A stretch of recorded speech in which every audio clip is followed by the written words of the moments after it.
to see my baby. I have never kept it from you. Don't even try it. I have never. You know where I live. You are the father. Sorry.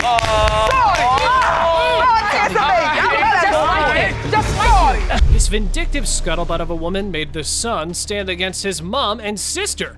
Ms. Chandler and her boyfriend sued the defendant for defamation of their eminence.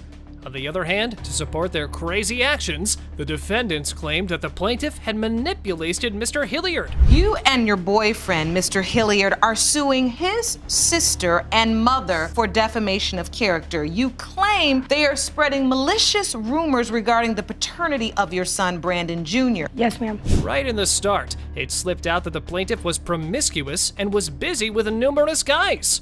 However, she wiped off all the accusations by airing the breakup drama like this. She talks to guys on Facebook, texting guys, and she has a lock on her cell phone to where my brother can't see her phone. She's cheated on my brother. He stayed at my house with his kids. Now, what and proof do you have of that? she's admitted it to me. No, I have not. However, Miss Chandler took a chance and thrashed the defendant. She told her to stop interfering in her life and to start working on her life, as every child has a different daddy. Woman, that was a mouthful. What I do with my life is my business. 3 babies, 3 baby daddies. I got 3 babies with the same man. Okay, we'll see if that's true, won't we? We will. Yep. The blame game did not stop there. The aunt claimed that when her brother was away from her girlfriend, she was messing with another man. This triggered Judge Lake, so she spilled the beans over nosy behavior like this. A guy that she lived next door to, she started dating him when my brother went to California with his 6th son. He broke up with me and I dated him for 3 days. You seem really into what's going on with them. It's my little brother. What's it to you, really? I mean, he is his own man. Next up, the grandma claimed that her son turned his back on her and did not help them in any way. But while opposing her claims, Miss Chandler claimed that Miss Jackson had never tolerated when things came to her. You guys have always been able to come around. You guys could come around, but you didn't want to. You're the one that told me Whenever I don't got need pregnant. a family. I have a family. That's right. Yeah. Because you turned your back on me, attacking me, coming to my house, trying to like take Then my why don't you stepson. keep that tater trap of yours shut? Next, the baby's name was disclosed, and when she asked Miss Hilliard to meet kids, she said crap about babies and declared that they would never be her grandchildren, even if a DNA test determined it. And the denial inflamed bickering in court. I have always asked you to come over and see your grandkids. You said those aren't my grandkids. You told me they can never be a part of you, even if this test comes back that it's your grandson, right? I never said that. You and Gina. No, I told you that I would still be his aunt, whether it was his or not. Nonetheless, the alleged dad asserted that he had doubts. After having sexual intercourse, the plaintiff made a shocking pregnancy prediction. Okay, so that plowed the seed of doubt. After the first time we had sex, I don't understand. How can you know that you're pregnant 24 hours after? I know it's weird, but I knew I was pregnant. 24 and I knew both of my hours kids after you guys were together, you look at him and say, After we had honey, sex. I'm pregnant. Actually, it was 24 How does hours. somebody who's a virgin can sit here and say It she knew wasn't- she was pregnant? Both parties were at odds and holding grudges against each other, but babies were suffering. Further, it was put evident that their nonstop bickering had ripped their family apart. No, you and him broke up because of you, Drama. not because Split of us me. apart. Because 4 years of this. But let's use proper language for the court. I know you're upset. But 4 years of this split us apart because we can't even go a day. Even though things were already complicated between them, Grandma added fuel to the situation. She accused that the baby mama had been using her son for financial reasons. This broke up the bickering like this. Do you feel like Miss Chandler uses your grandkids as pawns? Yes, ma'am. Just to get whatever she needs out of Brandon. Well, I don't for think one so, thing because is nothing I need that I don't already have. I got 3 beautiful kids, and I don't care what you say. I know one thing you need. I have never and it's used better my shut kids up as before a I give pawn it for to you. you. Manifestly, the whole back and forth accusations were making this exhausting family drama worse instead of resolving it. So Judge Lauren decided to announce the DNA results to end this drama once and for all. Your wait is over. You are the father. Thank you. No apologize. Come on. I'm sorry. Come on. Now Deny I the want more. to see my baby. I have never kept it from Don't you. even tried. I have never. You know where I live. Fleecing can push marriage on the line of divorce.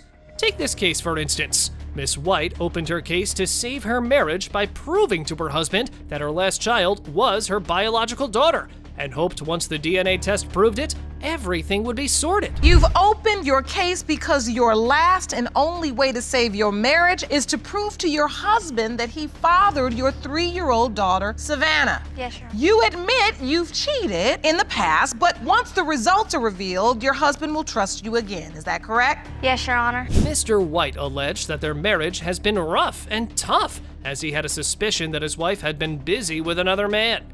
However, his doubts turned into reality when he caught her multiple times. It's been rough and emotional. I had the suspicions she was having an ex-boyfriend come over while I was at work. Then I started doing the snooping on Facebook, seeing where his location was, looking through her phone. Because from a week after we got married until February of this year, I've been catching her cheating constantly. The baby mama admitted the accusations. She stated that she had abandonment issues, which made her step out of her married life.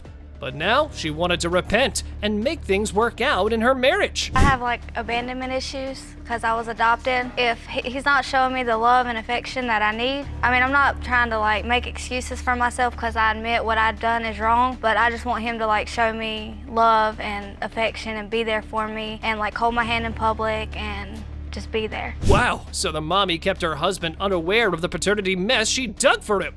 But the truth babbled out in a quarrel. She dropped the bomb of another man being the father. Still, he did not throw her out. I didn't find out for sure until she admittedly told me there was a 50-50 chance that Savannah wasn't mine. We got into an argument. We ended up splitting up and I was over at my mom's house. He said the only way I could come back into the house is if I was to admit everything and just be honest. And he let you back home after that? Yes, Your Honor. Oh, so we can say that Mrs. White's swindling risked their marriage, as she had an obliging husband who supported her and her kids through thick and thin. But her churlish nature demolished his strong walls. I think more than anything that I was more hurt because I done got attached to her. 6 months old, was there for the whole 9 months. I was the one that cut the umbilical cord. I watched her come out. I worked Monday through Friday doing my main job. Saturday and Sunday I'm doing odd jobs to provide for my kids because I want them to have a better life than I did. It was evident that the woman's promiscuity nearly wrecked her home. But things got nastier when Mr. White presented the screenshots of Mama's text message with her ex. Though wait, as Mama's response is gonna stun your mind. Ms. White says, my body's naked, wishing you was in this bed with me. The ex-boyfriend texts back, LOL, you are crazy, about to call you in a minute. Your wife says, LMAO, could you do that for me? Why are you so quiet? Why are you texting your ex-boyfriend these things? Because he don't treat me right. Next, Miss White asserted that she was entertaining other guys because her spouse was ignoring her.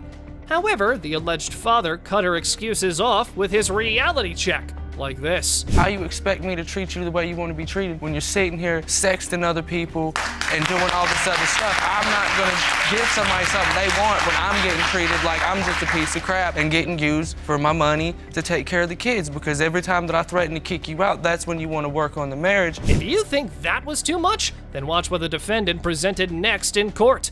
The man stood holding up some more evidence against the plaintiff, and this time, the stuff was below the belt. So much that even Judge Lake was disgusted. So this says Happy Valentine's Day. How did you find out about this, Mr. White?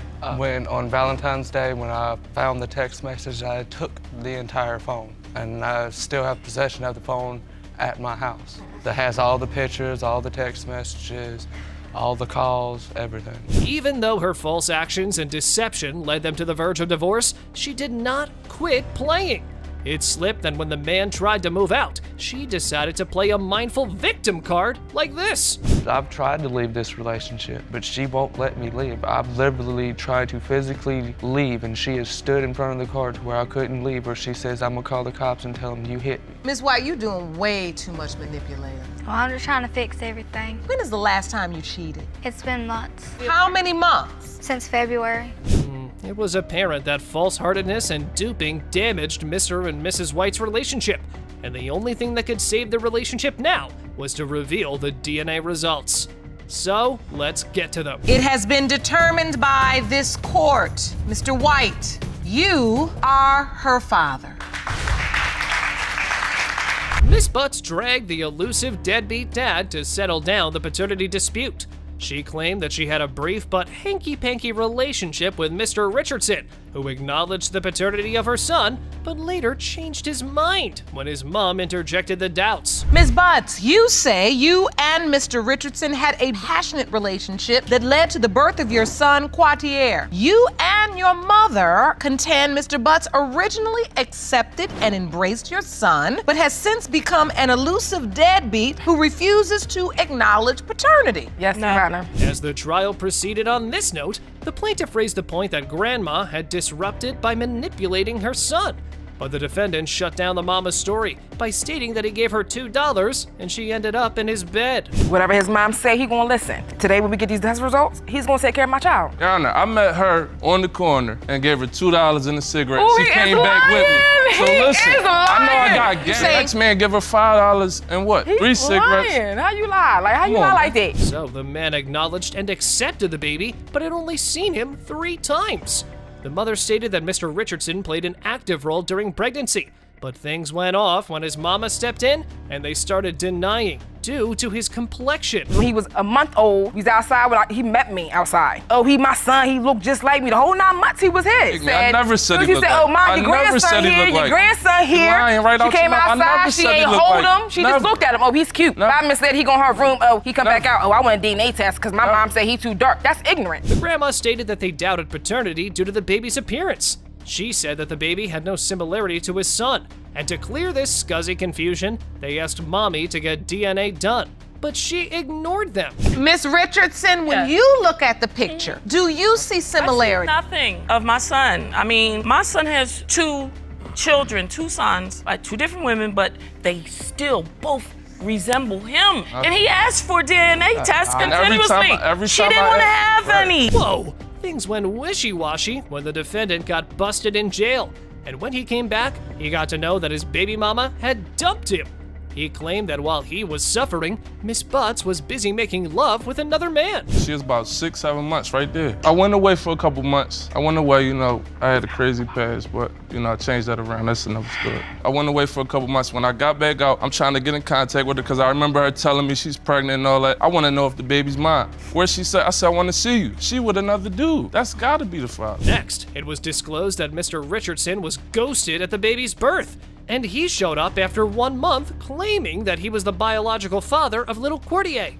However, once again, he put on his denial show. When you gave birth, did you let him know? Was he there? He wasn't there, not at all. I let him know I gave birth, but my son was a month old. Another man's baby. He met me outside. As soon as he see my baby, oh, this is my young boy. He look just like me. This is my young boy. When did I ever say that? You just a mom, liar. your grandbaby here. She come out, look at my son, go back in the room. When Judge Lake asked for the birth certificate, it turned out that Miss Butts had left it blank.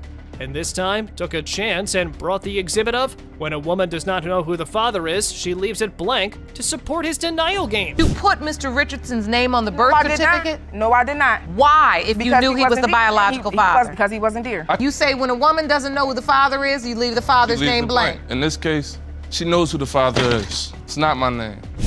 Another man on his birth certificate. Now that was dubious. But the plaintiff contended that she let another man sign the birth certificate due to the defendant's neglect. All right, we understand that. I mean, no one wants a deadbeat man. Why is it you deliberately put another man's name on the birth certificate? Because that man I was with, and he took care, he didn't take care of me, but he was there for me the whole pregnancy, doctor's appointment. He was there with me through everything. He made sure I was all right during my pregnancy, something he should have been doing. Right, and he tried to name my son needs a father. But you do understand. I can put him in line. My son won't even know who he is, for real. All of this was enough to rub anyone hard. I mean, treating children like projects on hold? What's wrong with them? Mommy told that baby Quartier had considered her his mommy and daddy as well, and Mr. Richardson was the dumb person who had missed a lot. Like my son, he said that to me the other day. Like, I don't have a dad, mommy, you're my dad. Like a 3-year-old really came to me and said that, I don't have a dad, mommy, you're my dad. That I really was getting ready to cry. Like, really? Like you're acting like a child. Like you brought this baby into this world that you so-called wanted. You try to name this baby Andrew Marquise, kind of name his dad. Like I didn't know my father growing up like this. Like that's not easy. It's not cool. Okay, so Judge Lauren heard a lot of their testimony, but their never-ending squabbles were making things more complicated instead of moving towards the point of resolution. So the only way to resolve this was to disclose results. In the case of Butts versus Richardson, it has been determined by this court. Mr. Richardson, you are the father. Sorry! Look at my hands. This case here was the outright palooza, and the outrageous bickering this lot is about to bring will push Judge Lake to the curb. 2 out-of-control grannies rolled up in the court when their adult hanky-panky ended up producing a baby. Ms. Riley, you stand before me claiming that you are 100% positive your son is not the child's father and have insisted on a DNA test from the moment you heard Ms. Sism was pregnant. Is that correct? Yes, Your Honor. The plaintiffs alleged that they were 100% certain that Mr. Anthony was the biological father of baby Osiris. But the bummer? Both big mamas were poles parts in terms of the paternity question, which made them land in Lake's court. I'm not here because of me. I'm not here because of Destiny. I'm here because of Osiris. Destiny, you truly believe Anthony is this child's father? Yes, Your Honor. You've changed the course of your life by having this baby. Yes, Your Honor. Did your mother know you were having sex? No, Your Honor. When I would call Destiny on her cell phone, she'll say she's at her friend's house. Miss Riley claimed that the baby mama was a conniving liar who snuck into her house to see her daughter, but instead, she fell into her son's bed. This led the grandmother into a terrible squabble that even Judge Lake had to stop them. I have a 14-year-old daughter at home. She was sneaking over there hollering about she was coming over there to see my daughter. That's a lie, Your Honor. My son was going to school. How are you going to tell me what's a lie? Because, Your Honor, they was having sex in her house. And she, what type of parent is she if she gonna tell them? She told them. She told them. Hold on. Let's get some order. Further, the defendant stated that she had seen Miss Destiny hanging out with another guy, which raised paternity doubts. She said that she did not have any clue that her son was sleeping with mommy. My son at school, this is before Destiny said anything about you was pregnant. Next thing you know, I find out my son come telling me that she told him that she pregnant. How is that? You just came around two weeks ago? And he was messing with another girl at the time. However, the plaintiff told the court how her daughter was a virgin when she met Anthony, which made her sure about the baby's paternity. Further, she said that Destiny had to give up on her dreams because she had to take care of the baby alone. She was a virgin when she met Anthony. That's what we're here for, to get this DNA. It's not my grandbaby. Okay, don't claim him. You ain't claimed him in 8 months. Don't claim him now. Y'all ain't did nothing for him. I've been taking care of this baby. They don't do nothing for him. All right. It's not my grandbaby. At the end of the day, when my daughter had big Ladies. Miss Destiny admitted that she was intimate with Anthony at his mom's house. Newsflash. She claimed that Miss Riley knew everything that was happening in the picture, and she even gave them condoms. Anthony would be like, my mom said you can come over, and I say, okay. I would come in, I spend the night, she don't say nothing about it. You spend the night at the house? Yes, Your Honor. In Anthony's bed? Yes, Your Honor. Destiny say she gave Anthony condoms. Yes, what type of parent is that? What? That ain't no parent. The baby mama testified that when she told the defendants about her pregnancy, they denied her child immediately, which was quite odd for her as they were too young to be, after she begged her to be his baby mama. At first, Anthony, he didn't want Osiris. He said, well, we should wait. And then he was washing dishes. He was like, we should just wait to have a baby because I'm not stable. You got a job, but I don't, and I don't want you to be the only one taking care of him. As the trial proceeded, it was slipped that the potential father acknowledged that paternity played an active role in the baby's birth, but Grandma did not drop her drama, so the baby mama asked security to throw her out. She even came without nobody inviting her. Came where? To the hospital. Don't say you didn't. Wait a minute. Because they escorted you out. Me and Destiny had her escorted out of the hospital by security. We sure did. One at a time, ladies. That's my grandbaby being born. Gosh, this situation was already infuriating, and the allegations thrown around were just fuel to the mess. Up next, Miss Riley claimed that the plaintiff removed her strategically from the hospital to coerce Anthony into signing the birth certificate. Meanwhile, Miss Sissom admitted this all. She has me removed out the hospital so she can get my son to sign this. This is a birth certificate. I tried to call this woman and talk to this woman like a woman when she was pregnant. So don't sit up here and tell that lie. Calm down. Ladies. Oh, wait a minute. Ladies. Finally, it was time to hear from the alleged father. Mr. Anthony stated that he believed that he fathered the baby Osiris. He told that he chose Destiny to have his baby because hideous things were happening in his life, which terrified him. I picked Destiny and I took her virginity. I didn't want to have a baby, but as in the things that I was going through and by my cousin dying and everything else is I wanted a baby because I feel like one day it was gonna be time for me to die. With that all said, it was draining to watch a young boy talking about his death, but the grandmothers decided to continue their drama. So the only call left was to move on to the conclusive part of this trial. Mr. Taylor, you are his father.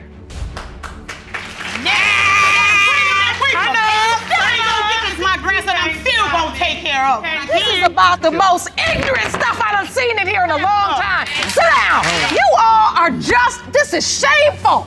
Tenuous trust could be a real marriage killer, as you can see in this case. Miss Merrifield pleaded that her family was in jeopardy of being torn apart, as her husband's denial led them to paternity questions. Mr. Merrifield, you believe your wife cheated on you and has been lying about Cain's paternity, and now you say a divorce is next. Yes, Your Honor. So, Mr. Merrifield argued that his family was on the brink of falling apart, as his dynamic with his spouse had been getting bitter day by day due to his doubts.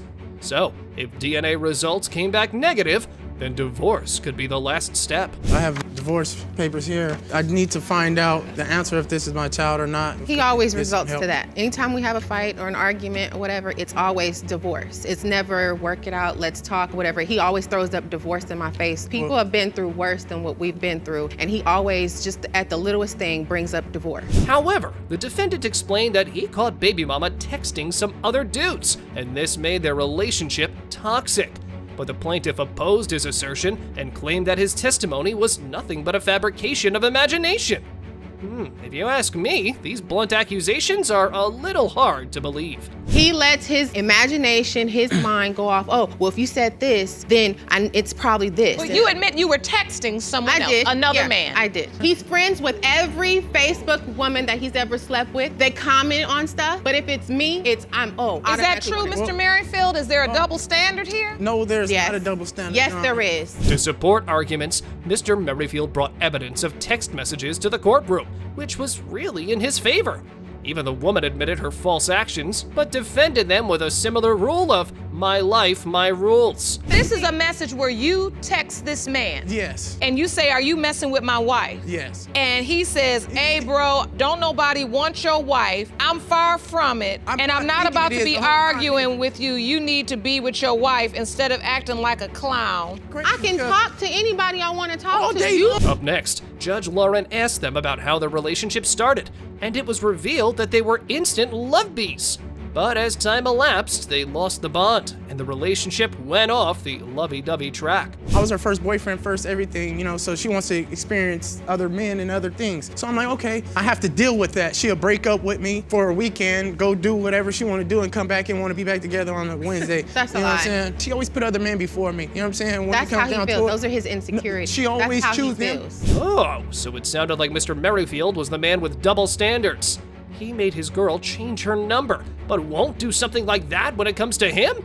But at this time, it should go both ways, shouldn't it? They crossed the line one time, they can still be good friends. No, the reason why... because it's me, oh no, I automatically want to have sex with this person. There's no commitment. Basically. You have had 16 years to figure out how to set some boundaries, how you want to operate as a family. Up next, to infer the real issue, Judge Lake hopped into the doubt part. It slipped out that the husband caught his wife red-handed, messing with 3 other dudes, and he claimed that to hide her wrongdoings, baby mama had installed fake apps. She's texting these guys that they love each other. She's supposed to change her number. She changed her number. Then she starts emailing, "I love you" to him. And then I catch the email. You're exaggerating. I find the email. Then then from the email, she makes a fake app. And now she's texting. Because he goes through my call log and he calls every number on there. It could be anybody. If it's a block call. Miss Moon claimed that his negligence and ignorance were causing the hurdles in their relationship. She stated that he was not showing affection to her and was always judging her, so she stepped out and enjoyed texting other guys. This year on my birthday, we go to dinner. He didn't even pay for the dinner for one. I had to tell them on my own that it was my birthday. I didn't get a Mother's Day gift. He don't take no time. He don't put no thought into it. Well, I didn't know what to do, so whatever. But he's so worried about me pleasing him and everything like that, but he does not. To clear up the mess, Judge Lake asked the witness about this particular situation. She revealed that Mr. Merrifield blamed her for everything that happened in his relationship, and she was certain that baby was his. I can't always be on his side because he's not always right. She's right sometimes and sometimes he's right. She's wrong for doing that text. I told her she shouldn't do that. Do I love you, Devontae? Yes, you do. Well, I'm always telling her to be with you. Because she always taking your advice. You make no ain't always the right advice to take. I'm not a follower. Baby mama revealed that Mr. Merrifield doubts the child just because he's light-skinned and has colored eyes. Huh, but it was witless to deny paternity because of looks. As we know, babies come in all complexions. I even doubt. But when that son came out, because he was light-skinned and he had colored eyes, automatically that was his son. His first two children. But I could have been messing with somebody light-skinned with colored eyes. How are you gonna deny this one, not deny that one? Looks like her, but his dad is dark. So he was there through the whole He's with everybody. I had a 6-month-old baby when I got pregnant with him. However, the baby mama brought her research to support the argument, and the defendant didn't seem to move from his point. He showed disagreement with her testimony, which burst out a war of words like this. That I did the research that over green and brown eyes, the brown eyes are the dominant trait anyway. No, you guys are always saying that he don't got the eyes. When he's mad at me, that he don't look like me I say anyway. that to hurt He you. looks nothing like me. Then he goes, oh, they're brothers through you because you're both their mother. Mr. Merrifield's words got on Grandma's nerves, and she asserted some new accusations of him being the father of another child. Upon which they started bickering so much that Judge Lauren even had to stop and remind them that they are in a courtroom. Another child that I got to tarnish her. And she was still gonna be with him. I haven't. So he's cheating on her a lot. If you want he's cheating on her a lot. She cheated on me way more than I he's cheated cheating on her a lot. All right. So bottom line is. And it's not about that. It's about since we've been married. What's going on about everything? Judge is speaking. You have to be quiet. As it was evident that nothing of their testimony helped in this conflict, and they were not ready to drop their points, the only thing that could help them was DNA results. Let's get to those to save the baby for good. In the case of Moon Merrifield versus Merrifield pertaining to 20-month-old Kane Merrifield, it has been determined by this court, Mr. Merrifield, you are Kane's father.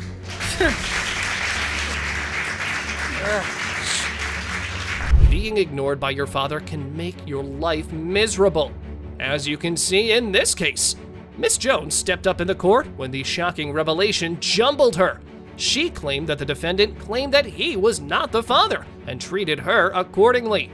Now, she wants to end this drama once and for all. Ms. Jones, you say that growing up, you felt unwanted by the defendant, Jerome Jones. Then 4 months ago, you learned that he and another man could possibly be your father. Yes, Your Honor. Mr. Jones, you argue that you're 100% positive that you're not her biological father. Yes, Your Honor. The plaintiff revealed that the false paternity has affected her life badly, as the defendant and his family had never accepted her.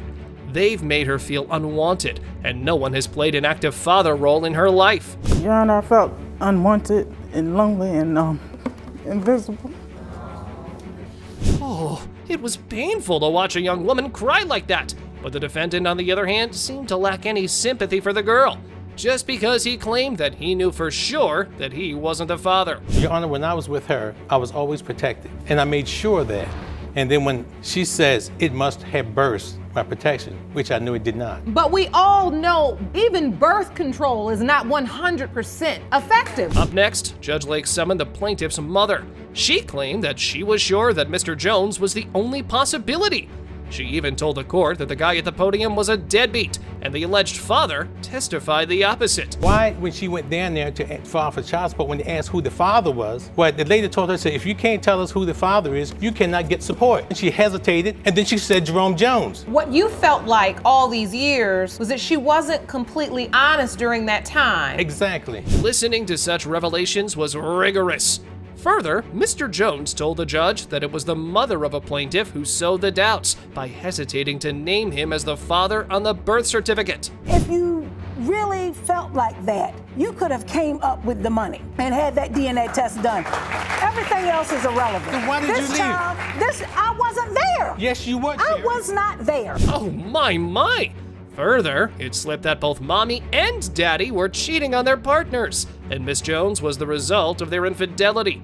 So when she was conceived, her mother called and dropped the bomb on Mr. Jones's wife like this. We were on the outs. But Terry took upon herself to even call her to let her know she was having my baby. I certainly did. She owned it.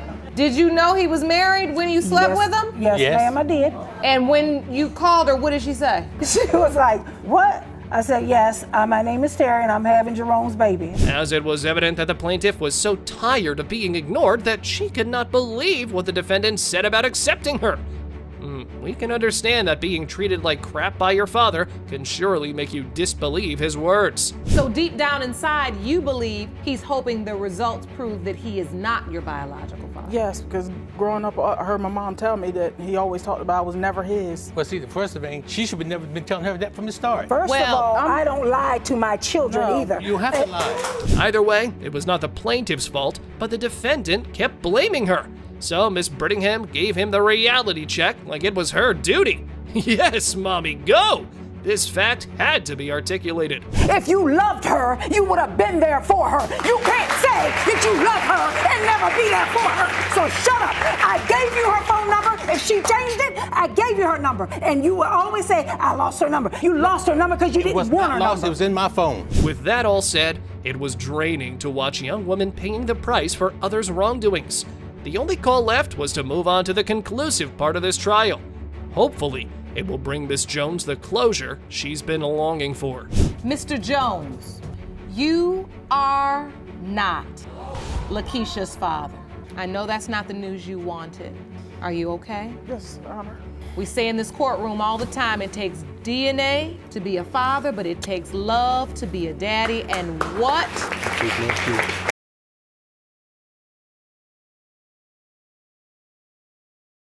Accusations, she was still standing in court to prove to the defendant that he fathered her twins. However, Mr. Smith had decided that he would leave this relationship for good once proven right. To give them their answers, a DNA test is needed. You claim you are 100% certain that your boyfriend, Mr. Smith, is the father of your 2-month-old twins, Khalil and Keziah. You say you are tired of his constant cheating accusations and hope today's results will help save your family. Yes, Your Honor. The plaintiff said they've been together for 2.5 years, and now their relationship was in turmoil. To everyone's surprise, he accused her of cheating with everybody and his mama. Mama? How can you cheat on your mother? Then the defendant explained how he got to this stupidity. Have you been accusing her of sleeping with everybody? I don't accuse her of sleeping with everybody and her mama. It's only certain people I accuse her of sleeping. What's going on in the relationship? Well, one situation, Your Honor, it's a neighbor upstairs. She came and got me from work one day. He would confront me about a parking spot. I can't help but laugh at his assumptions. Then the defendant shared another dubious fact that an anonymous letter praised his girlfriend's moans. Oof, that's a big one. How would someone know this beautiful detail? So the plaintiff defended herself with a logical point. No, how do he know how she moan? I mean, what's going on? We stay in the family fat. What is you talking about? These one is paper thin, okay? Maybe this guy could hear you all having sex in your house because it's a 2-family flat or they're right there. That's exactly what happens. Of course, your thin walls can't keep all the moaning in, which was quite a problem. But the defendant kept on and told that she boldly flirted with his best friend and that he often visited her behind his back. This one was one big accusation, and the plaintiff was asked to explain herself. Flirt in my face. No, In my face, they flirt in my I have face. never flirted with this man. I Laughing, barely even giggling, know him. He don't talking even too want me to much. be around his friends because I be he's feeling so uncomfortable insecure. sometimes. If you walking with people, she supposed to walk with me. She walking with him. Oh like, my God. There's been certain situations like I'm trying Oh to figure my out what's God. going on. Oh, this man goes crazy for accusations. Then the judge asked Mr. Smith for solid proof against his cheating girlfriend and shared that he got incarcerated for 2 weeks. And after the next week, she told him about being pregnant. Next, the judge discussed the conception dates. You went to jail over some parking ticket. Yes, Your Honor. All right. You were released on the 3rd, and then 1 week later, on the 10th, she said she was 2 weeks pregnant. Yes. You were in jail for the parking ticket. Yes, and that's why I have doubt. During this window of time, she was with somebody else. Yes. Okay, you got the dates wrong, and his only proof was gone as well. Now where do you stand, mister? So the judge asked the plaintiff about the birth, and she said that he was present there, but told her mama that babies don't resemble him. To this, Mr. Smith expressed his doubts. You refused to sign the birth certificate, or you signed it? I ain't signed anything. I told her I wasn't signing no birth certificate since I know these kids mine. She gonna tell me that our oldest daughter that I got that I love dearly, if you don't sign these birth certificates, you might as well take your name off her birth certificate and leave and get out her life. So I signed the birth certificates on the stand of that she gonna take my daughter out of my life. This man is going crazy over resembling his kids, with everyone in the neighborhood but him. At least stay in your senses in the court. After the defendant asserted his best friend as the potential father, the judge asked Mr. Fuller to testify in this situation. Have you been showing up over that house while Mr. Smith was at work? All right, first off, it was one time. And that's because when I get off work, I want to go party. He don't pick up his phone most of the time, so I pull up over there. His insecurities is starting to get annoying. Because I can't even be left alone with it. I can't do nothing. Okay, we got it covered. He's delusional for no reason. But the judge asked the best friend straight about being intimate with the plaintiff, and he denied it.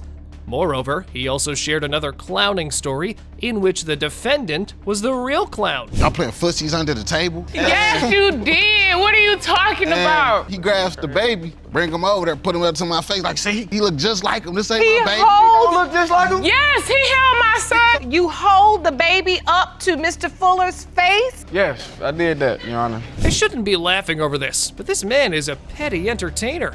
After all the testimony, the plaintiff expressed relief and said she was done with all these accusations. And the judge, without a word, called for the results. You are the father.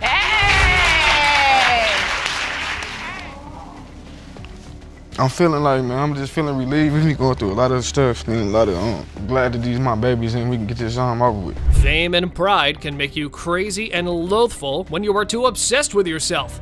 Mr. Haskell was standing here denying a baby with the plaintiff after 9 months. He was sure that this move was played to get lifetime support from his rising wealth. To get to the truth, we need a DNA test. Your ex-boyfriend, Mr. Haskell, that he fathered your 9-month-old daughter, Blair. Is that correct? Yes. Mr. Haskell, you claim you're a successful R&B singer, and you say Miss Connolly is pinning her baby on you because you're famous. Yes, Your Honor. The defendant started the testimony saying that he met Miss Connolly at his favorite pizza joint and placed his usual order. But instead, they got flirty with their interests in music, and he asked to sing for her. But the plaintiff cut him off and told the whole story. I said, who are you? What are you talking about? He told something, you don't know me. I'm famous. I sing. I said, well, sing. He held a note. So I said, oh, okay, I can sing too. So I sung a song that I had wrote. And he was like, oh, okay, you can sing too. So we all this before the order was placed. Before the order was placed. We exchanged numbers. I had no intentions on calling him. First shower and then bed appetite. So the plaintiff denied it and said that she was intimate with him another day. But Mr. Haskell shared that once she was manipulated as his girlfriend and was playing the victim card. However, this wasn't enough. He had more tea to spill than anyone else. She had keys to my house and I didn't even know it. I come home one day, Your Honor, I got my female friend with me. I'm thinking I'm about to go and have a relaxed time in my room. She's laying in my bed. My mom not home. I'm asking, how did you get in? Can I speak? I have keys. Your mother gave me keys. How did you get keys if you don't know? She's on a total hijack mission. Then the judge gave her time to respond, and she revealed that to her assumption, they were in a relationship at that time. But the defendant didn't even wait and sparked more clownery in the court with his accusations. She had to buy my mother. She must have bought her pizza every night. You brought me to when your she was house. hungry, she bought her pizza at home every night. That's how she got in the house. Wait, you brought Because me my to mom your loved house? pizza. That It is was not true. pepperonis every night. Mother doesn't even eat pork, so I don't know why you're lying. He's a liar My and a mom- master manipulator. He is surely a liar at this point. His statements are like those accusations from a 5-year-old. So the judge asked her about pregnancy, and Miss Connolly told that she moved to Texas and came back to him and explained how she conceived. So I told him that whole week that I'm fertile, so be careful, because we never use protection. She had it in her mind that she was going to trap me. She knew she was pregnant. You don't have no money. So she indicated in her mind frame, okay, this is a perfect opportunity Yeah. with a guy that could sing, popular in DC, one of the famous guys that's singing. He might be proud of his Texas song, but he's bragging about himself too much. Well, his song must be really sweet. That's why they made a baby. There were lots of accusations and denials, so the judge brought in Mr. Haskell's witness, and he told more about the plaintiff's dirty gaze. She tried to talk to me on multiple occasions. That's a Your lie. Honor. Like, for instance, it was one time First she of all, was parked sit down. outside of my cousin's home, right? Sit down. And I'm He's a walking to the non-factor. store. I don't even know him. Or she honked the horn. I go over there to see what she want, and she's flirting with me. So I brushed that off. I true. continue to walk. I would never But smash the she even slept with a close friend of ours, Your Honor. That's a lie. A pile of accusations is thrown at her. What will she do now? So the judge asked her about the birth certificate, and she told that he was present there but didn't sign the birth certificate because of the doubts. Next, the plaintiff's witness was brought in, and she shocked everyone with her statement. It was like, after that, Your it Honor. was no talking to the nurse about the DNA. Like, All I was right. waiting for the Your blood Honor, test. You were there. Yes. But when it came time to execute the birth certificate, you did not want to sign it because you did have doubts. Yes. Do you believe Mr. Haskell is your grandchild's biological father? No. Ooh, mother and daughter at odds. He didn't see this coming. So the defendant said that she shared with him about the other guy, and the plaintiff admitted it, but denied the time frame of that event. Next, Mr. Haskell requested the judge for his performance drama. Just one question. I would like to know, would you like to hear the song that I wrote? Yes, go ahead. Feeling like the weight of the world on my shoulder. Can't sleep, can't eat till it's over. Been through the same lies and scheme in my past though. Why wouldn't I think she's trying to get over? Is it cause the buzz I got in these streets? Civilized good head on my shoulder. The judge had enough of all the drama and one-sided accusations. Both of them wanted attention, and there was no concern about the baby's paternity. There was only one way to find out the truth, and that is with the DNA results. You are her father. What'd I tell you? Did you write a song for that? Mind games are played very well by some people, and one of the players here is Mr. Glover, who denied the plaintiff's son's paternity, while Miss Williams called him out, saying he should play his fatherly roles instead of his games. To set things straight in this case, we need a DNA test.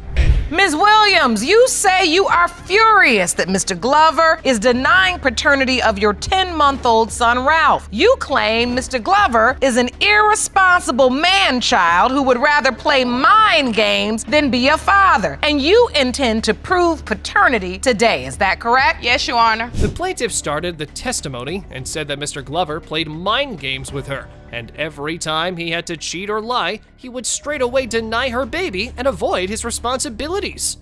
Then the defendant took the judge to their nature of the relationship. I was doing videos. I'm a famous entertainer, so I was doing videos in apartments that she was staying in, so everybody know me around. You a famous entertainer? Yeah, I'm a famous entertainer. City, state to state, I'm everywhere. I know that's right. With your bling on and everything. Because I play no games. I know that's right. She played too many games. He played a lot of games, Your Honor. The dude got a whole minute to explain and did nothing but brag about his rap career.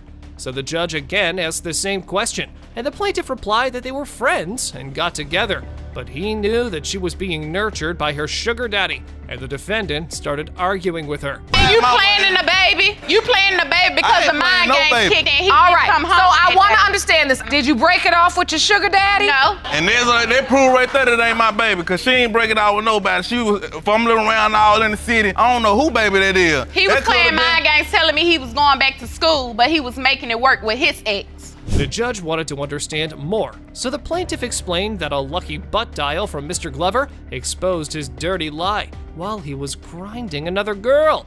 She heard the moans from her phone, and he covered it up by calling it a radio.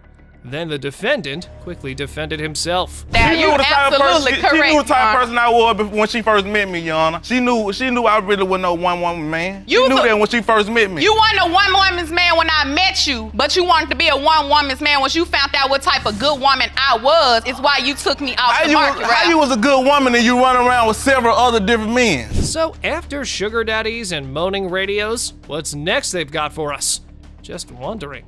So the judge revisited the whole testimony, and Miss Williams revealed that she wasn't intimate with anyone and got full time back with her sugar daddy. Hearing this, the defendant accused her of being promiscuous. No dude don't give you no $3,900 just to be talking to you. And who wants you like that? You knew he was giving me this $3,900. Insecure. Hold on. Keep the man up and take care of his responsibility and stop making excuses. Let's talk one at a time. Upon asking about pregnancy, she said that he was happy and they moved to a new place to start their family. And that's where things went down badly, as he got insecure and called her a cheater every time for ignoring his calls. Then the judge asked the defendant about his doubts. We started talking or whatever, but when we got back together, she left. And when she left and she came back, she started, she just was always defensive about everything. She always had an attitude about everything. And then when she let me finish, when she came back, she never let me do it all of a sudden. She trying to pin the baby on me so she can have this mind right here. You ain't a good guy as well.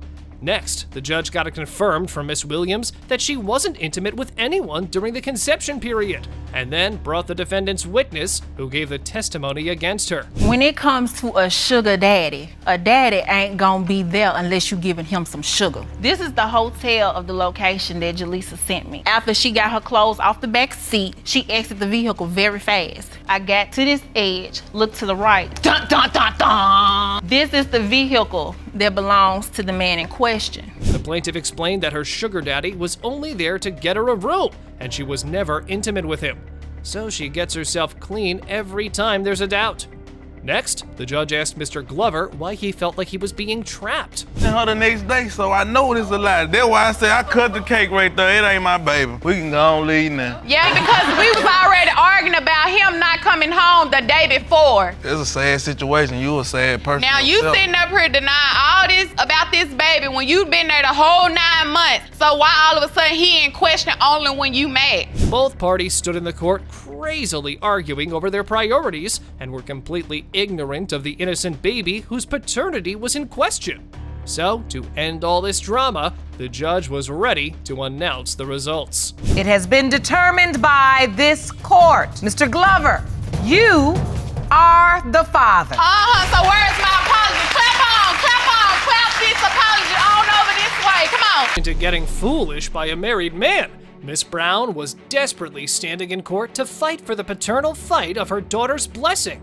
The irony was that the man she trusted wasn't only denying her child, but also any recollection of being with her. We were married, and he will lie and say that we wasn't, but we were. He lies about everything, Your Honor. Who married us? Can I see the paperwork? Can I talk? What paperwork? I ripped it up. I'm not talking. Where were you? Where were you when I got married? You wasn't around, exactly. So when were you when I conceived my daughter? You wasn't around. Wait a minute. Ladies. Yeah, ladies, take a breath. This is about a child. Screaming and blaming just proves nothing.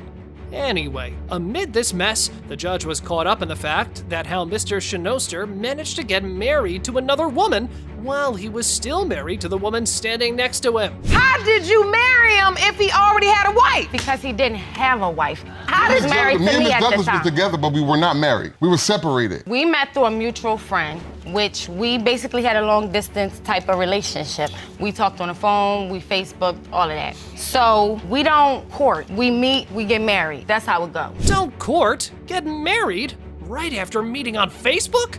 Bad move, mommy, as it was clear how being this green had worked for the advantage of Smirkface Khan. The couple had gotten married over the phone, which the defendant denied, as in his words, Miss Brown seemed too fast for him. I met her Where on were you? Facebook. What? We inboxed back and forth, and she was living in a shelter at the time, so we could meet, okay? I caught the train, got off the train, got in the cab. When I walked in, she said, here's your Abu. Abu is father. Talking to her 3 kids. I've never met her a day in my life. The kids like, hey Abu, hey Abu. She continues to walk straight to the back of the house. You heard Mr. Shinoster. The plaintiff had all of her children calling him their father. But this testimony didn't sit too well with Mommy. The guy made some really insane remarks about the woman who was the mother of his potential child. Now she's jiggling, walking towards me. I did consider, Your Honor, I did consider marriage. Friends told me. The only thing I could think about doing was going to get a bottle of Henny because it was on and popping now. Shit. I was not going to marry her. You look like a man anyway. Shut up. You shut up. Can I talk, Your Honor? Wait a minute, hold on. Wait a minute. Wow, aren't you so innocent after getting tempted by a strange little girl? And I'm sure even though he wouldn't admit to giving in, there was some fishy part that Mr. Shinoster was trying to hide with his loud babbling. We all know that judges look past such things quite well. What I'm trying to understand is marriage or no marriage, you still say you had sex with her. Yes, yes I did. So- I did have unprotected sex with her. And it was unprotected. Yes, unprotected. Unprotected sex. Would you have unprotected sex with Your When they Honor? say When he you- came to my you house, dummy, he you came out. dumb. He came out. Let's get some order. Any woman would be pushed to the edge when she's treated like that. So Miss Brown kept shouting from the top of her lungs that her alleged father was nothing but a conniving liar who dumped her right after sleeping with her.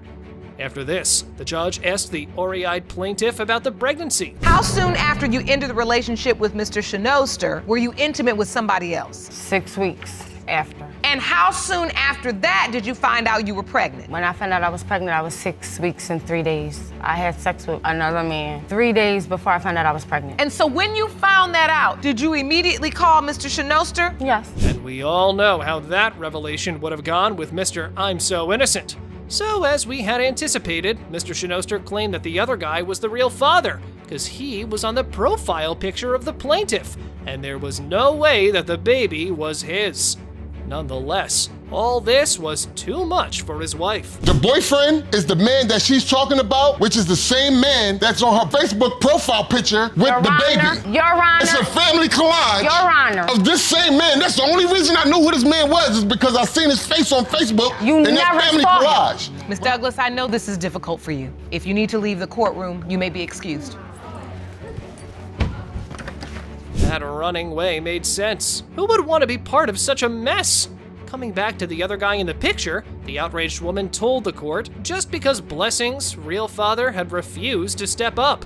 Her boyfriend was falling into the void. Your Honor, would you not take the care? That's what a stepfather is. When you step down, they step up. So, Miss Brown, what you're saying is because Mr. Shinoster failed to step up, this other man did. The same and man. that's why maybe people mistake him for being Blessing's biological. He's the but he is only not. one. Everybody knows. I know, all of this is a bit confusing, but the real shocking bomb was still yet to come. It turns out that the defendant was trying to fool Judge Lake by going round and round in circles, which never works. We won't ruin it by telling you. Let's just show you. Good-looking husband, beautiful wife equals good-looking babies. I'm just saying I love you and thanks you. Miss Brown, you respond, I love you too. Why are you thanking me? Laugh out loud. Mr. Shinoster says, for carrying my child. You never married her. I never married her. So why you say good-looking husband? I chose wrong. I chose my words unwisely. With all of that on the plate, the judge was all ballistic in the courtroom, and the defendant were not ready to put his guard down either, which led him to act in a frenzy that Jerome had to calm down. She testified to the fact over and over again that you all had established a marriage, that you all had had sex unprotected. She could have ever conjured up. Hold on. Your wife clowned her back and forth that this ain't no way could have been. No. Why then do you say good-looking husband and beautiful wife? That's how I talk. Apart from lying and making such a fool of himself on national TV, Mr. Shinoster's doubts had some ground. That's why the judge wanted to give him a fair chance for that. And no matter how much one might deny it, such ambiguity calls for DNA results. In the case of Brown versus Shanoster, when it comes to 6-month-old Blessing Brown, it has been determined by this court. Mr. Shanoster, you are the father. For some people, the very thought of their grandchildren is utter bliss. Unfortunately, Miss Jackson wasn't one of them, as the woman straight up refused to accept a baby girl at any cost. FYI, such stubbornness never leads to good ends. Why did you initially accept the baby if you had doubt? Your Honor, I never accepted the baby. That's a lie. Yeah. I stated from day one, I do not believe this is my granddaughter. If I can bring you into my reality with I this want to go family- in. Tell me what happened. Okay, she came to my home with her mother and another family member. Let me remind you, this child was already 4 months old. I never even heard of this young lady. Big Mama told the court that her son never mentioned the defendant or anything about having a child with her.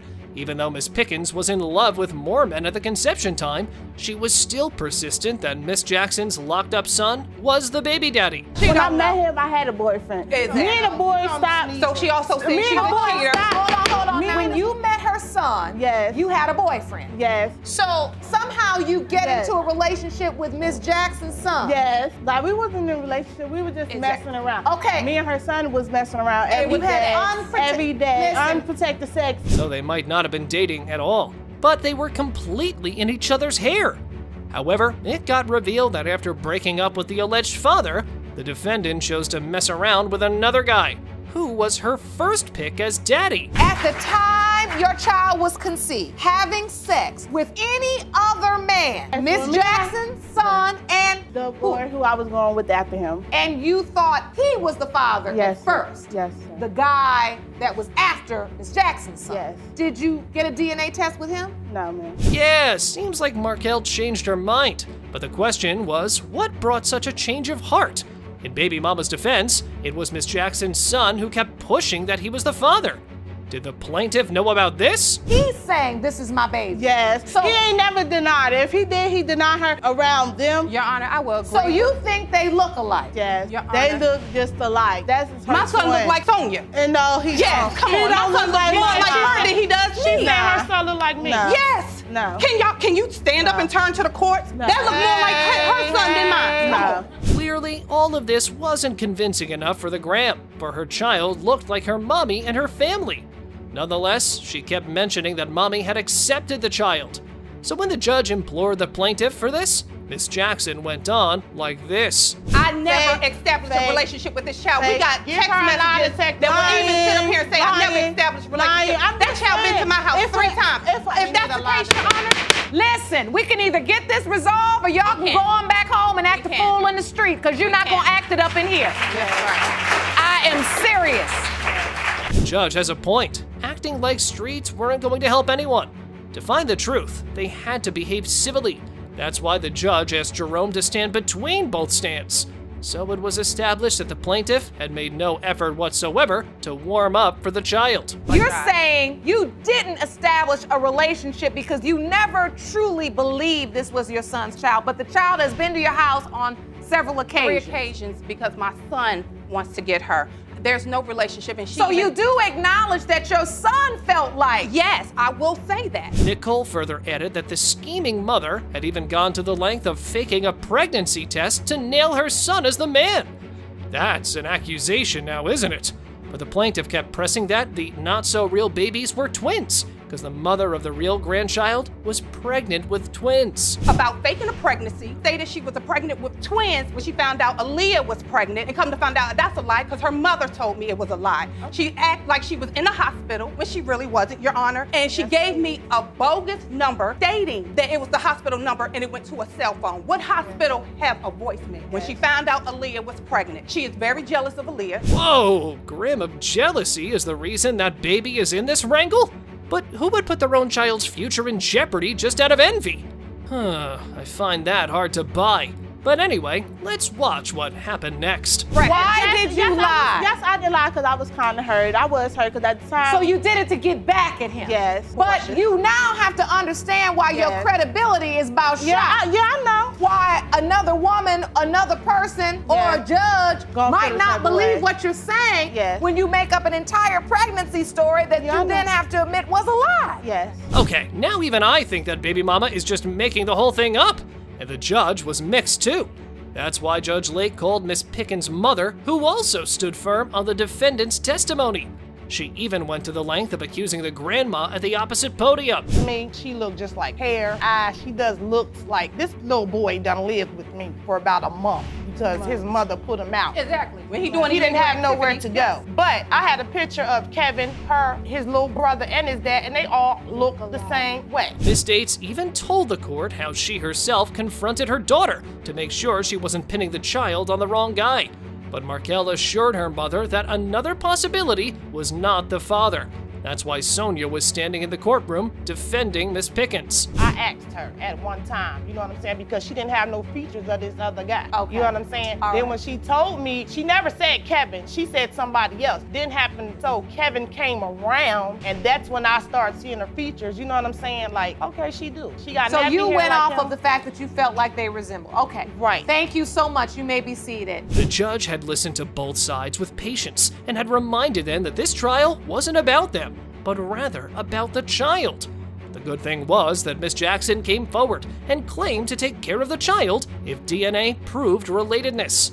Let's see if she keeps her words up. When it comes to 1-year-old baby Josiah Pickens, Mrs. Jackson, you are not her grandmother.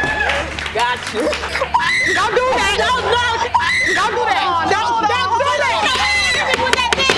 I need order. Honest and straightforward, Mr. Buchanan was already duped twice into a paternity trap by 2 of his ex-girlfriends. Learning the truth the hard way, baby daddy refuses to fall for the same thing again. Let's see if the third time is the charm or not. The first 2 times, DNA testing proved you were not the father. And you now doubt your girlfriend, Miss Stembridge's 6-month-old daughter, is yours. You state she is engaged in sexual affairs outside of the relationship, including with your former friend and roommate. Yes, Your Honor. So the judge started out with the doubt part. Apparently, New Bern was sure that his girlfriend was floozy, and he even claimed that she had slept with one of his friends, and he found the bitter truth like this. The day after I was incarcerated in a jail under false pretenses, they had the wrong person, and while we was in the car, he had bought some food, and I said, I was eating it, and he was like, why are you eating all my food? And I'm like, I don't care, so I threw it in the back seat at him, and he's like, your girl, why you locked up? Well, there goes the I slept with your girl comment rubbed in his face really hard. Prior to this information, Miss Stembridge herself had confessed about having a drink with her baby daddy's friend, because she was lonely with Mr. Buchanan being locked up. I don't care if it's a supermodel. You ain't drinking with somebody that's supposed to be my best friend. You had the right to say no. Miss Stembridge, or are you blaming your best friend? I'm blaming her because she knew better. He was single. I don't blame him for nothing. Single man do whatever he wants. Wow, isn't that a little too much? You would just only blame your girlfriend like that. I know that's weird, but hold up, as there's more coming. And it's got 2 words, lemon drops. Well, it was the tonic to get the baby mama in the mood. And once he saw that, he went bananas. When you walked in and you saw the drinks out, in your mind you thought she's drinking with him again, and she said that was only a one-time thing. Okay, check it out. She told me about the beer. So when you picked me up, why didn't you fair warn me about the liquor before I got home? Why are you gonna let me find out by myself? Because you forgot. I didn't forget too much. It was still there, weren't it? Baby mama claims that she's got nothing to hide, and she's been honest all the time with her man. However, after that, things just got worse between them, as even his ex-girlfriend tried to warn him that his best friend was stabbing him in his back by sleeping with his woman. That's why the judge called her in to testify. Have my Why back. are you mad, Jessica? Have my back Why? since day one. I ain't talking to you. What exactly did you witness? Did I witness when I walked in? All I saw was in the air. Okay, on his bed, use the better head of language in his the court. bed. You walked in and saw what? Booty in the air. Maybe the head of his bed. reflection out mirror. Oof, this woman is just a human hurricane. You saw how she entered with a bang? That is clear animosity there. While she was testifying, Miss McNeil used all sorts of non-court language, which infuriated the baby mama. Both women showed no sympathy for each other, even though there was a baby involved in the mix. This is the door to Eric's room. I walked in, standing right there. Nope, that's a lie, Your Honor. Because I would have seen her. I ain't never seen this girl in my life. You ain't never seen me in your life? No, That's but a lie. pictures in his Look, phone. look. Pictures in his phone. Yeah, in his phone. See, that's right, wrong. in his I phone. weren't even That's laying right. that way. I weren't even laying that way. Whatever the witness was proposing, the defendant begged to differ from it. According to her, such an incident never took place. But to make her case stronger, Miss McNeil added the reference to the lemon drop. Yeah, I know. There it goes again. All I saw, her head towards his closet and booty in the air. No. A liquor bottle right here on the counter. I took a shot myself. That was that's right. While you were at it. That's right. Hey, what was you drinking, Heather? What was you drinking? Lemon drops. Ain't never had one. Ain't never had one, but they good. They're good. I drink them now. All right, whatever that proves, because for me, it's just mindless to and fro. Anyway, the baby mama stood firm that the plaintiff and his ex-girlfriend were just making things up, and that Mr. Buchanan was the father of her baby girl. I've never known Heather to never come over to Eric's house and not come in his bedroom. That's right. Every time when I was dating her, she's always came in his bedroom. I don't have to show up at Eric's house. Ask you him. did. I won't You call. did. I You did, showed though. up one time and she was there. They wouldn't open the door. That's why she claimed The she ain't never door seen me. closed. And The front door, they wouldn't let me in the house because you was in there. Check this out. Though the man loved his little girl and wanted to be the biological father, even mommy claimed that he was a great father, and that if it was up to her, she wouldn't pick anyone else to father her beautiful baby girl, which we know most rightfully calls for that envelope. In the case of Buchanan versus Stembridge, when it comes to 6-month-old Sophia, Mr. Buchanan, you are her father. Thank you. That's a blessing.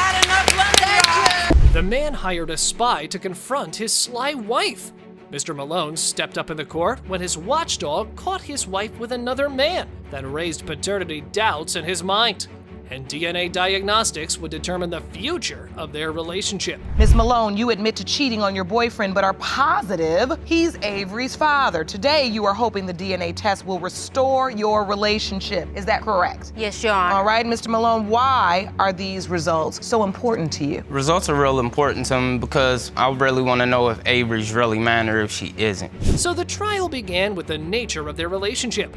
It turned out that they had met through a dating app, but as time passed and he got to know that she'd been swindling around, things went down the wishy-washy road. Ms. Malone, you had a great relationship in the beginning. Yes, ma'am. And then somewhere along the line, it started getting a little wishy-washy. Yes, Your Honor. What happened? I found out that she was doing a lot of sneaking around when I was in the house. What kind of sneaking? Going through the alleys, meeting people. Mrs. Malone confessed that when her husband stopped paying attention to her, she rolled her eyes over other guys.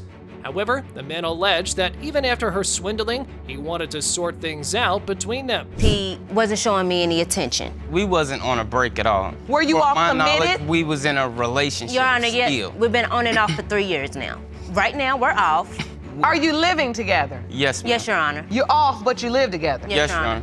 Wow, Mr. Malone put on his little detective show. It slipped that he hired a watchdog to confront his wife.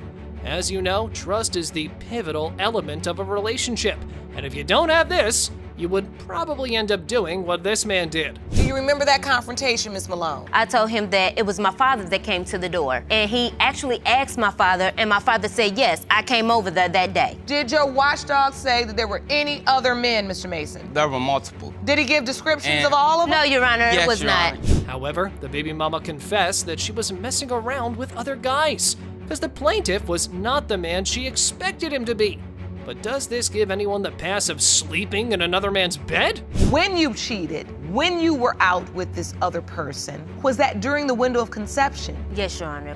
When you cheated, did you also have an intimate relationship with Mr. Mason during the same window of conception? Yes, Your Honor, multiple times. Okay, so the pregnancy news came.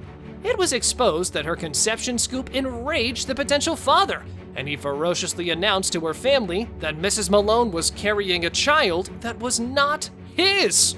Oof, That must have embarrassed Mommy. Your Honor, I had anger for the simple fact that I was working all these hours trying to provide for my family. And she's sneaking with different guys in and out of the house. And that hurt you? Yes, Your Honor. And so you made an announcement? I just announced that she was pregnant. That was And it was not his. While her mother in front of everybody in the living room. Oh my! Mr. Malone got the nerve of denying the baby, but lost the sense of identifying his child and the baby girl in question. This time, baby mama's solid evidence said it all like this. This is me, LaQuisha Malone. Do you know who this is? Me again. Do you know this is Avery? Mr. Mason, it's not me. Yes, it is. You can't tell me that's not Avery. Mr. Mason, okay, I'll show you. Me. No, Marcus, don't argue with me. It's Avery. Me, I'ma show you Kaysen. This is our oldest daughter, Kaysen. To clear up the shady situation, Judge Lauren asked the witness to step up to the podium. Grandma pleaded that Mr. Malone was not the father because his daughter had been sleeping with others as they were on a break. Mr. Mason is your granddaughter's biological father. No, I do not, because they were on a break when she was conceived, and I knew that my child was seeing someone else because they were on a break. Despite these facts, it was disclosed that the baby mama was expecting another child with Mr. Malone. And the bad part was that her unborn child was also in paternity question. Ugh, these people have made things worse themselves. Is there a question as to the paternity of this child as well? Yes, Your Honor.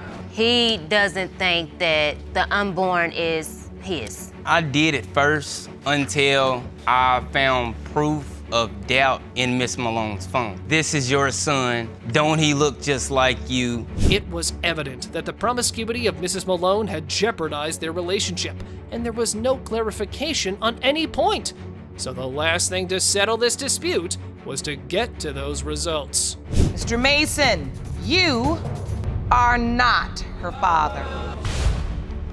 What are you feeling in this moment, sir? I'm mad, Your Honor, but I can't be really mad about something that I already knew. Two girls faced the court to find their paternity from the alleged father, Mr. Hansen. Miss Percival and Miss Teresa both knew him as their father for 31 years. But the twist of the story is that he denied the first plaintiff, Miss Percival, but accepted the other plaintiff, Miss Teresa. The case is unsettling and ambiguous, and the only way to get them closure is with that DNA test solution. Miss Percival, you say for the past 31 years your father has never been willing to accept you as his biological daughter. Correct, Your Honor. Now, Mr. Hansen, you claim you did not sleep with Miss Percival's mother at the time she was conceived, and there is no way she is your daughter. That's right, Your Honor. The first plaintiff stated that he has rejected her all this time, but accepted her other sister, which he shared with her mother, and refused to take the DNA test. So the judge asked the defendant the reasons for his denial. I just got out of a 20-year marriage. I was with the woman 20 years, never cheated on her. You're in a marriage. Yes, I was with the other woman at the time she was conceived. So there's no way she could be my daughter. After his weird statement about his other girl, Miss Teresa, the judge asked the plaintiff's mother, Miss Villalpando's opinion on the situation of paternity. She said they were in an on and off again relationship, and then exposed the dirty ways of the defendant. He told me there is no way I can be your father. When I asked him for the DNA test, he said because your mother was a whore and sleeping with somebody else in the backseat of a car. No, this is That how is what it, you said. This is how it is. That is what you said. Were you intimate with Mr. Hansen while he was with his wife? Yes, we were seeing each other off and on, and then he went back to Tracy. The judge asked him about Miss Percival's birth, and he said he didn't know until she was 13 years old. But her mother replied she told him about the baby already.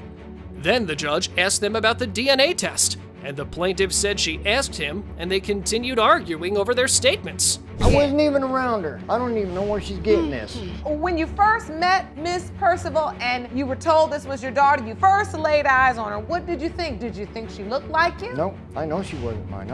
I know. She looks more like a guy that she took a ride in a van with. Oh, yeah. Then the judge moved forward and brought the other plaintiff, Miss Teresa, and her mother for their statements in the case. Miss Merchant started bluntly answering the questions and dropped truth bombs everywhere. So, Miss Merchant, you were married to Mr. Hansen. At the time that Miss Percival was conceived? I knew she was his when she was born. You did? Yes, No, I did. that's a Yes, lie. I did. I was with you. How could I be with you? And her. No, I was not. Yeah, you no, were. I wasn't. They're right. He is a constant, pathetic liar.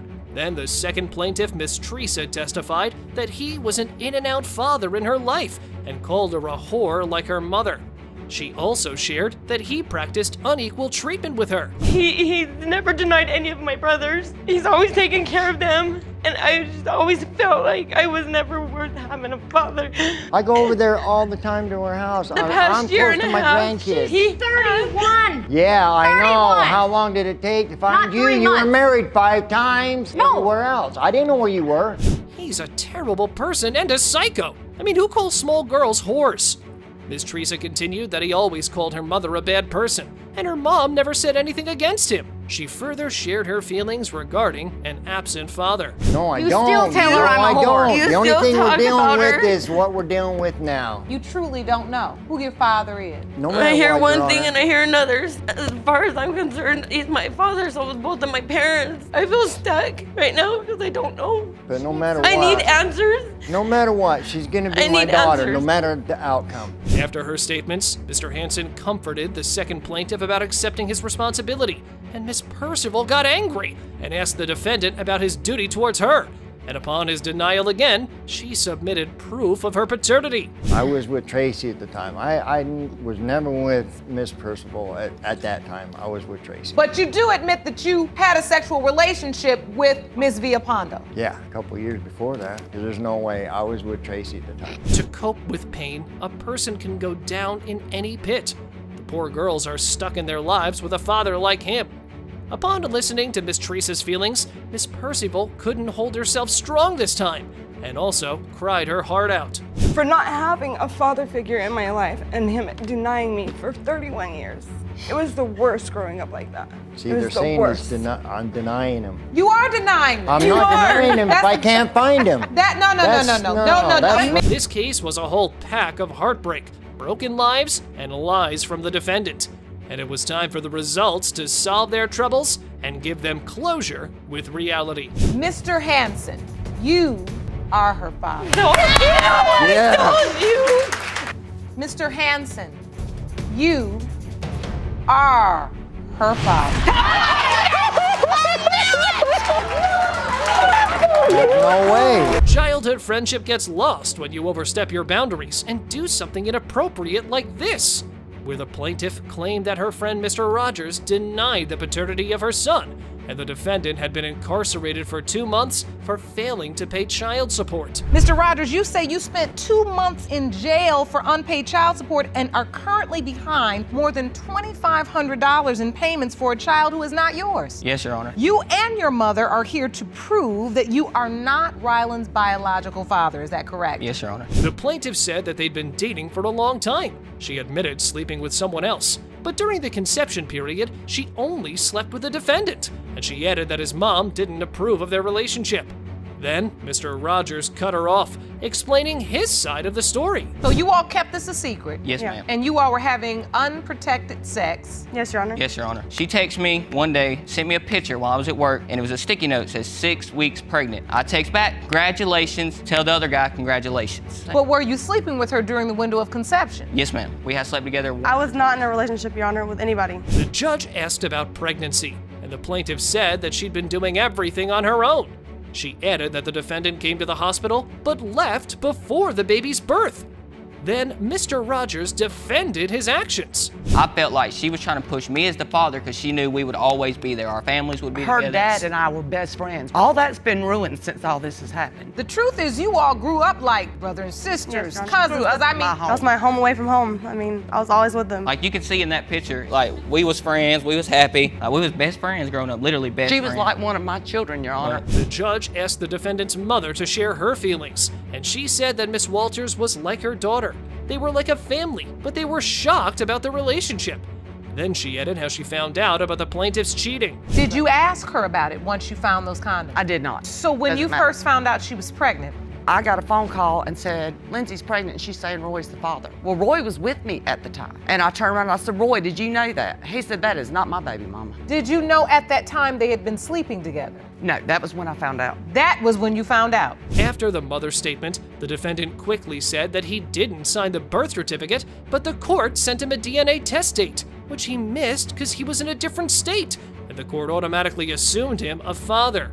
He further shared how he got arrested for it. 2 weeks later, I was on the way to the beach for my sister's birthday. Well, my buddy happened to be speeding. Cop pulls us over, gave my buddy a breathalyzer, he failed it. So he locks him up in the car. So the cop puts him in the car, walks back up to me, and I heard him call over his radio. Roy Rogers has a warrant out of Monroe County for child neglect. Now, the judge concluded that the plaintiff knew there were 2 possible fathers, and the witness agreed to it. Moreover, the defendant's sister said she told everyone about the other possibility. The judge turned to Miss Walter to explain the situation. I honestly believed it was not mine, Your Honor. And Your Honor, we live in a small town. Like, our town is not big at all where we're from. And it's just everybody knows everybody. So, word gets around. I was hearing from multiple different people that she was sleeping with multiple different people. Your Honor, at this time, he was dating a girl. She had fed him that this is not your child. He's not yours. He's not going to be yours. The judge gave all of them a chance to share their doubts, and they gave their reasons regarding the denial of the baby. Later, asked about the witness about any other possibility, and she recalled all the events. I know for a fact there was 2 people that she was sleeping with at the time, which was including my brother and the other guy. I know that for a fact. But as far as her sleeping with multiple men, I knew that there was different people, but in that time period, I couldn't per se, during that time period, she slept with 3 or 4 different people. On my side, it put me in a horrible situation because Lindsay's my best friend and this is my brother. Everyone was so upset with the situation they were in. The loving family friends were now separated and broken because of a baby. The judge called for the results so they could settle their issue back to normal. It has been determined by this court, Mr. Rogers, you are his father. Both of you all burst into tears in that moment. What do you feel? Your Honor, I grew up without a father. So I know what it's like. And I told myself from day one I was not going to be that person. Things do happen around us in our lives. Listen to this man who was told that due to a medical condition, he'll never father a child. However, it was proven wrong with the birth of his beautiful daughter. Newsflash, 22 weeks later, Mommy confessed infidelity. Mr. Runnels, you claim a lifelong medical condition led you to believe you would never be a father. That was until the birth of your daughter, Ireland, who you claim is your miracle baby. But now the defendant says you are not the father. You are here to prove that miracles really do happen. Is that correct? Yes, Your Honor. The plaintiff shared the same hopelessness of being fatherless, but the defendant expressed her feelings, saying she wanted him to be the dad, but doubted it because of his medical condition. Then Mr. Runnels described his complications. You say you want that miracle too. Yes. But you just don't believe. No, I don't. This is the case. All it is it's where the hole in the penis is in the wrong spot. Okay. Instead of being up top, it's more towards the bottom of the head. The actor just said that it's a big possibility that I may never be able to have kids if the surgeries don't take. None of them's worked. It's all closed back up and the original hole opened back up. Talking about the relationship, the defendant said they were together for 4 years and had tried to conceive, but nothing happened. Then she changed her gaze and cheated on Mr. Runnels. But interestingly, the plaintiff had a different story. When you found out you were pregnant, who did you tell? The other guy you were pregnant, or did you tell Mr. Runnels? I told them both, actually. I told the other guy on Facebook that I might be pregnant, it could be his baby, and I told him too. But did you tell Mr. Runnels you cheated? No, ma'am. No, I did not. He found out physically on my Facebook. I had to hack her Facebook and find out by myself. The very first message that popped up was her telling the other dude that it might be his, or it's more than positive his kid. If it wasn't working out, then she should have left in the first place. The judge asked him about the pregnancy, and he told that he knew it when she was pregnant and helped her throughout the whole period. Then, the plaintiff revealed another unsettling act of the defendant. Are you there when baby Ireland is born? Yes, Your Honor, I was at the hospital. The other guy was not by our choice, but I requested to have a DNA test done at the hospital. But I left for 10 minutes to go outside, get some fresh air or whatever, and I came back up, talked to Miss Taylor to see if she had talked to the doctors about getting one done, and she said no. The judge asked the plaintiff about the importance of today's paternity, and he replied that he hadn't really given a lot of attention to his inability, but still hoped to become a father one day. Upon being questioned about his feelings for the baby, he expressed his confusion. Why is it so important to you to establish that you were also the biological father? I've never fully gotten into my medical disorder. I've never fully looked into it. I've never made myself 100% aware of exactly what was going on. In my heart, knowing for so long that I've never had a kid. I've been trying to have a kid since I've been 18 years old. This man is stuck between hope and horror. We hope that it turns out well for him. Then the defendant added she believed that the baby resembled the other guy more than the plaintiff.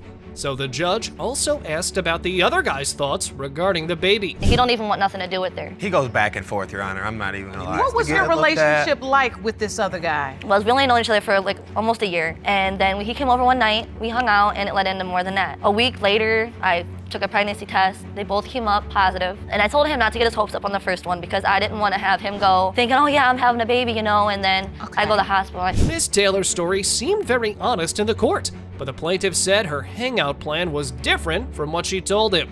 This was the second time he was getting new information.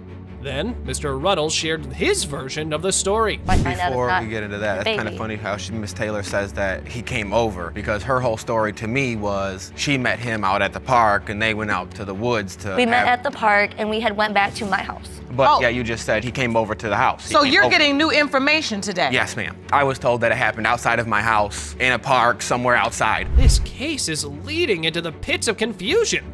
So the defendant explained that she was intimate with the other guy a week before she found out about the pregnancy, but wasn't sure whether she was already pregnant a month ago or not.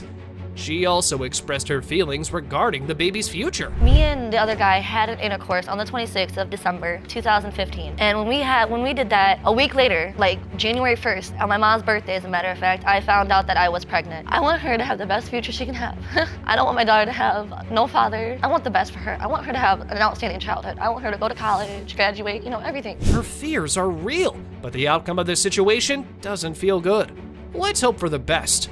All of the testimony still painted a picture of doubt, so the judge asked a doctor to explain the plaintiff's medical condition in detail. So hypospadias, and I brought, is an opening of the urethra in the incorrect position. On a normal penis, the tip of the penis is where the urethra comes out. In our patient's case, his is a little bit lower. So hypospadias can come in all sorts of varieties. And usually with surgery, it's completely corrected. So the doctor gave some hope to the plaintiff. But still, the possibility of his paternity is at fault. The only way to figure out the father of the baby is through the DNA results. In the case of Runnels versus Taylor, when it comes to 8-month-old Ireland Taylor Runnels, it has been determined by this court. Mr. Runnels, you are her father. Yes. Oh my God. It really is his baby. Great. It's a miracle baby. Yes, she is. It is not everyone's cup of tea to take care of their families properly, and some partners could become the reason for its downfall.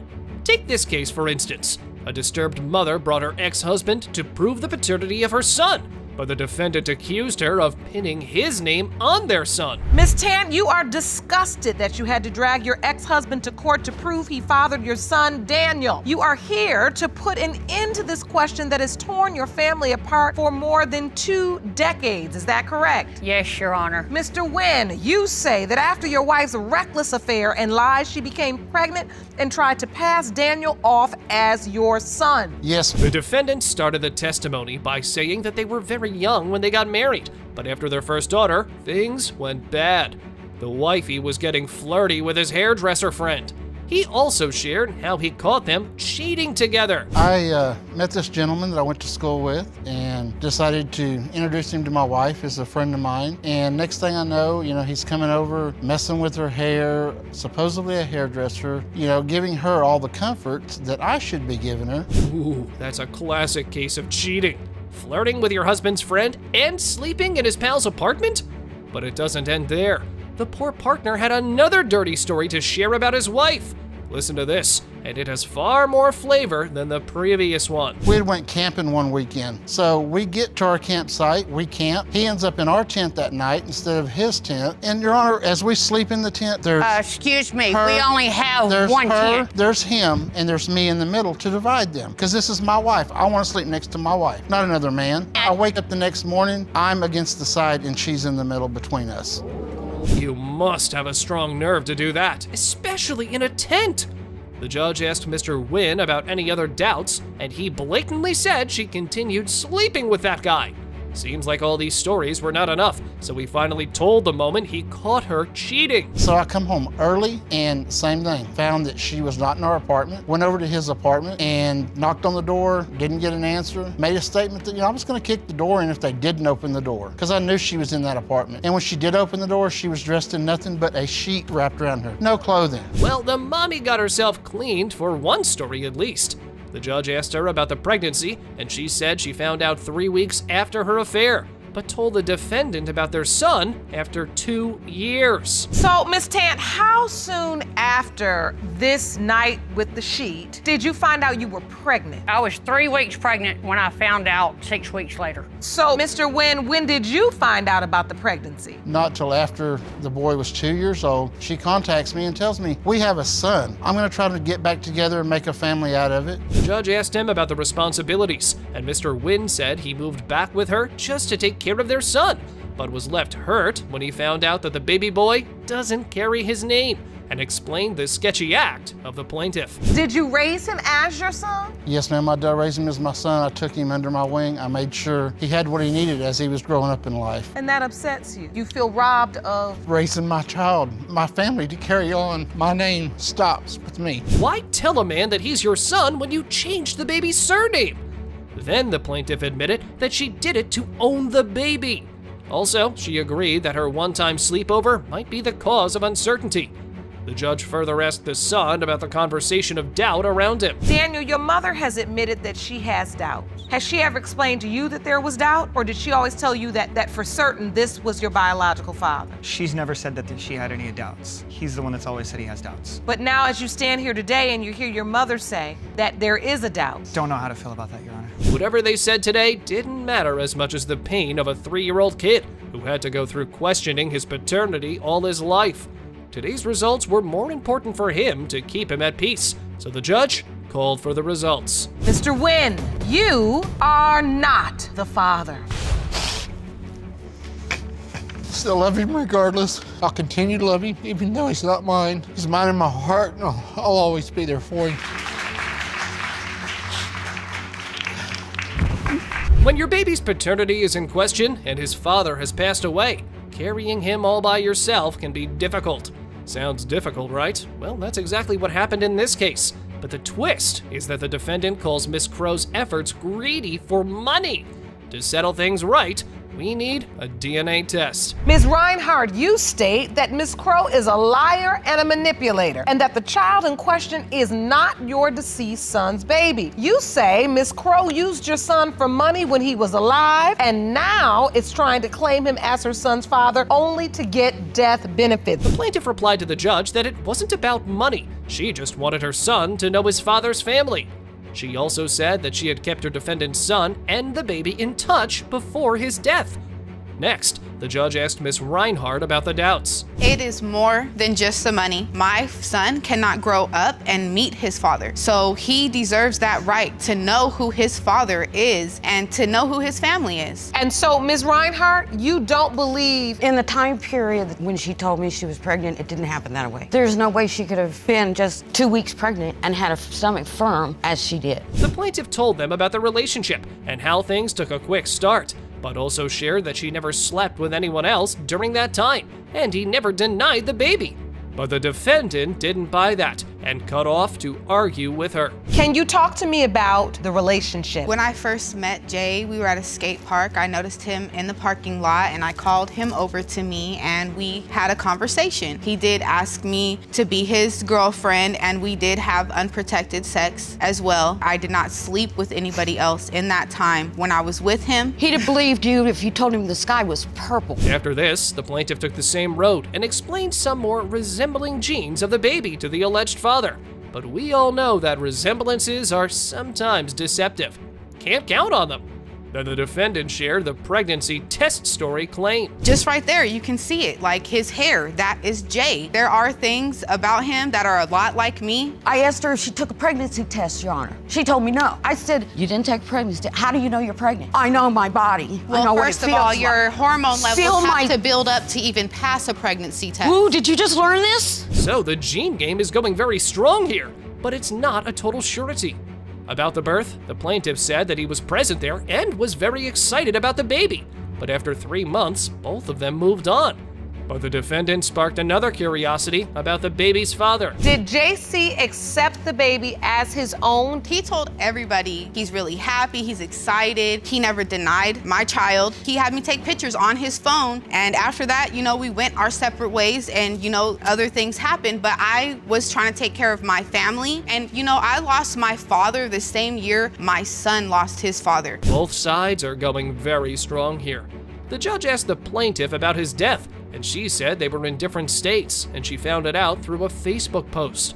She further told the story, which offended the defendant. How soon after Thomas was born did JC pass away? The same week he turned 1. It was almost a year. For 9 months, he never saw the baby? He was in Henderson. I was in Vegas. I didn't have a phone number. He didn't have no way to contact me. I didn't even know he was still here until I'm scrolling down my newsfeed on Facebook and I see a mutual friend of ours post, "Rest in peace, Jay," with his picture. To clear the cloud of confusion, the judge asked the plaintiff about her intentions to prove the DNA of the baby after his death. I mean, yeah, why do you remember all this now? Why didn't you do it earlier? Well, this question sparked curiosity in the court and also gave the defendant a chance to bring down Miss Crow. I didn't even know when the baby was born because I wasn't contacted. Jay knew. Jay knew? He's knew. supposedly the alleged father, not... It don't have to be alleged because we're gonna find out today. So, You're gonna listen, see for yourself. I can let my scab build back up. Because it's all about I'm you, the right? one that took- It's about my son. It don't matter about I'm you the one or that me. took It's care of about my Jason. son. My son deserves Okay. better. That's what he's gonna get. Both mother and grandmother were at great odds, and even the testimonies couldn't solve their problems. The poor baby whose paternity was stuck in this denial would suffer the most here, and to give him justice, the judge was ready to read the results. In the case of Crow versus Reinhardt, when it comes to 2-year-old Thomas Crow, it has been determined by this court the percentage of relatedness between Ms. Reinhardt and Thomas Crow is 99.6% you are related.